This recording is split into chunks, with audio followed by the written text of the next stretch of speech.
जय हिंद, जय भारत। साथियों, जैसा कि आपने टाइटल में देख लिया है कि आज हम चर्चा कर रहे हैं कि पढ़े लिखे युवा और योग्य लोगों को राजनीति में आना क्यों आवश्यक है। साथियों, मैं बताना चाहता हूं कि एक पढ़ा लिखा योग्य व्यक्ति राजनीति में ना आकर के अपने से कम पढ़े लिखे व्यक्ति को अपने ऊपर शासन करने का अवसर प्रदान करता है।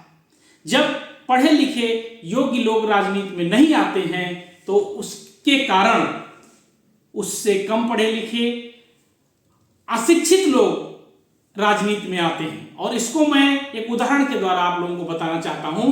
साथियों, अभी वर्तमान समय में राजस्थान में 200 विधानसभा सीटों के लिए चुनाव हो रहा है और वहां पे एक एसोसिएशन है, एक संगठन है, एसोसिएशन फॉर डेमोक्रेटिक रिफॉर्म्स।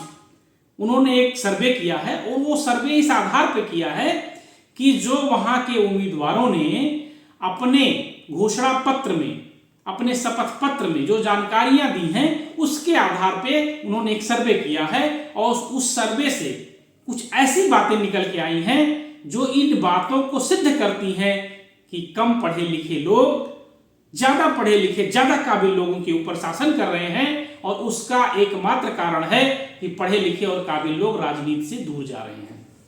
साथियों, राजस्थान की 200 सीटों पर 1875 प्रत्याशियों ने नामांकन किया और उसमें से 916 प्रत्याशी ऐसे हैं कि जो 5वीं से लेकर 12वीं पास तक हैं।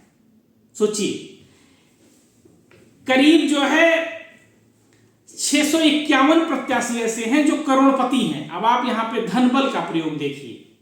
और 316 प्रत्याशी ऐसे हैं जो आपराधिक प्रवृत्ति के हैं। और भी शर्मनाक बात ऐसी है कि उसमें से जो 326 प्रत्याशी हैं उसमें से 36 प्रत्याशी ऐसे हैं जिनके ऊपर महिला उत्पीड़न जैसे गंभीर आरोप है।